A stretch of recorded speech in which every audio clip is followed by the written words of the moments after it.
For our pop-up cities, we're going to be looking at doing the backgrounds first. You're going to need some spreadable glue, a pair of scissors, a Sharpie, a large 12 by 18, 12 by 19 sheet of construction paper, and one of our Xerox copies of our pop-up base. The first thing we want to do with this, if we look at the instructions, it says we need to fold along this line. So the best way to fold a paper in half is to match up a corner, make sure they match, and then hold it with this hand and then spread away from that hand like this to smooth it out, and then run the side of your fingernail down there. That gives it a nice fold line. The next thing you can see we need to do is we need to cut our solid lines. Now, we stop at these dots because we don't want to cut across. That's going to take the piece out. We don't want to take it out. We just want to cut it so that we can make it pop off of the back. So be careful to stop at those dots when you cut each of those sections. Okay, now that we have those sections cut, the next thing that we want to do is we want to fold. See how it gives us a fold line? So that means, since if you cut all the way up there, you carefully want to take 2 thumbs behind it, push it that direction, and fold it. Crease it with your fingernail a little bit. Same thing with that middle section. Crease it, and that last section, like this. Then you want to flip it over, flatten it back out, and fold it the other way.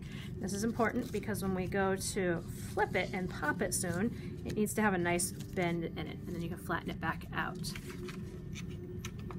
Then we want to carefully open it. Sometimes they stick when we do that, so be careful when you open it you don't tear anything.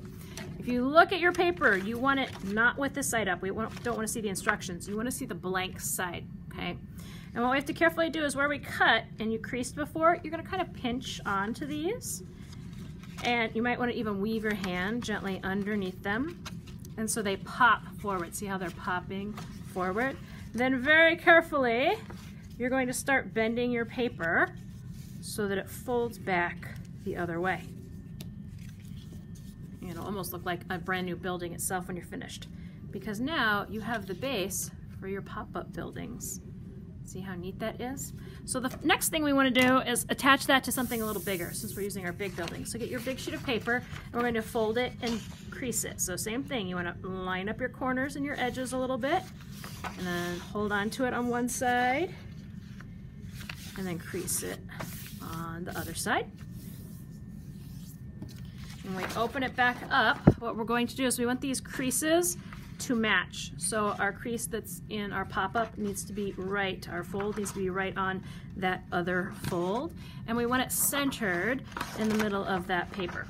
Okay, we don't want it off to the side that way. We want to make sure the weight of the artwork is in the middle. Then we have to glue it down. I like spreadable glue because we are not putting it on the back sides of these pop-ups. We're only putting it on the flat part here that touches and the flat part here that touches the paper. So the easiest way to do this first is to fold this closed and to paint around the touch points. We don't want the glue to squeeze out. We just want it to go around our edges. We don't even need it in the middle of the paper, just around the edges of our paper. Then the easiest thing to do is keep these pieces in the crease of our paper, hold on to it here in the middle so it doesn't move, and fold it and push down. This will glue the papers together so that when we open it, you can see it opens in a pop-up. Now we have to do the same thing with the other side. So you can turn our paper around, close it, and then we're going to glue. Same thing as before. We're going to make sure it doesn't move. Push flat. Make sure all that glue sticks that we put on there. And we're going to open it and check to make sure that it's popping up just like we want it to for our pop-up city. After you're finished with this, make sure that you put your name in the bottom corner. And then we can put these on the drying rack to dry, or we might color them in today. The next thing that I want to do is work on coloring this in. Now I have to remember my buildings, when I glue them on, are going to stick up on these pieces right here. So I have to consider my doors and where they might be on here, and then how I want to do roads or streets or lakes for my landscape out here. This is going to be the ground, and then when we tilt it up, if you look at it, then this will be where trees go and the sky up here. We're going to outline everything with a marker first, and then I think I'll use crayons or colored pencils to color them in. If I really want to accentuate that this is going to be a road up here with a pathway or a sidewalk going back to the building, I'm going to use a little bit of perspective drawing because I know that I have a doorway here. So when I bring the sidewalk out, I'm almost going to do it in a triangle shape or a trapezoid shape to come out here to where my road is, because that'll make it look like it's going even further back into my picture once I display it. See how it gives it that really neat 3D effect? So you'll have to remember to do that with your sidewalks or your stepping stones that are coming out of your buildings. You can always do them. Similarly on the sides, if they're coming out. And then I also like to make my sidewalks have the little lines, little crack lines in there, and they're gonna get closer and closer together as they get further away into my background. As they come closer to the front, then they'll stay more widely spaced. If they're just going the same direction across, they'll be equally spaced as they go through there.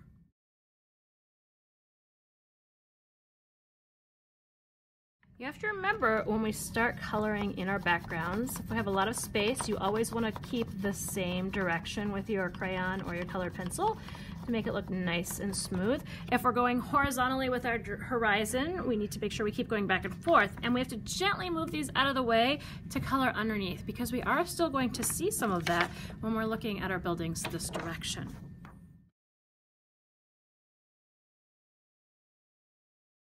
You'll notice there's some pretty odd angles. I have to get my crayon in there, so sometimes you can be up close to your crayon tip, sometimes you have to be further away to reach into those spaces and work a little bit. But just take your time, have a little patience, and keep going with that same direction. I know you'll be really tempted to switch directions to go diagonal or vertical, but try and keep it nice and horizontal. It'll turn out a lot prettier and more visually clean. Sometimes I go over these. That's okay, because we're going to glue our buildings on here, so you won't be able to see these flaps once we are finished. Sometimes as things get further away from us, they also get lighter in color. So another option when you're finished with that flat color is you could go back in and you could add a little bit more of a lighter color on top to sort of add to that illusion of it being further away.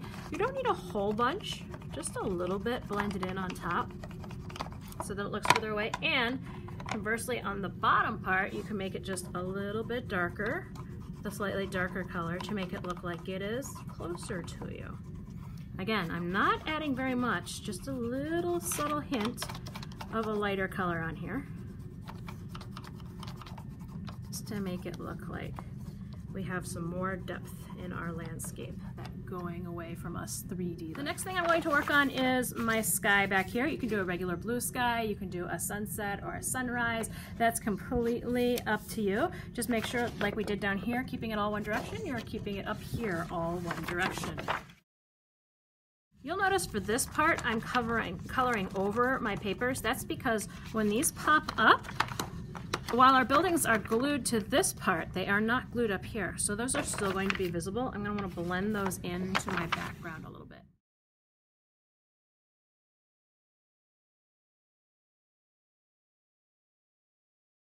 You'll notice as I'm blending my colors, I'm pushing harder on this side and then more gently as I move down into the other color to help give it that blended look, a little bit like a sunrise or a sunset.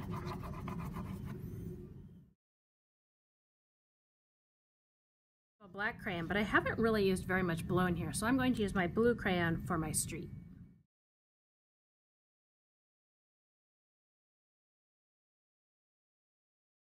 So just like my green going dark to light, I'm going in and I'm adding some darker color down here to the front of my street, and then I can go in back here and I can add some lighter color to the back of my street to give it that feeling of going further away.